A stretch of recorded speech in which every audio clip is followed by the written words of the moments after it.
तो व्यूअर्स, एक और ईरानी लड़के के साथ मैं हाजिर खिदमत है, जो कि आजकल जो है मेरी ईरानी लड़कों के साथ ज़्यादा मुलाकातें हो रही है।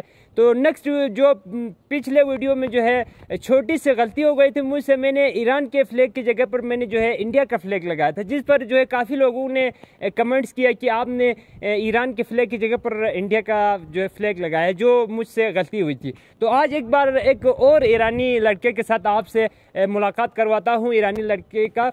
तो आइए। अस्सलाम वालेकुम। वालेकुम सलाम। हाल शुमा चतोरी? खूबम अल्हम्दुलिल्लाह। इसमें शुमा ची است؟ मोहम्मद रज़ा। मोहम्मद रज़ा।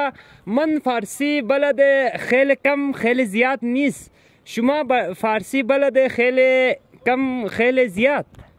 من فارسی بلدم، اردو هم بلدم، ولی خب اردو کمتر از فارسی.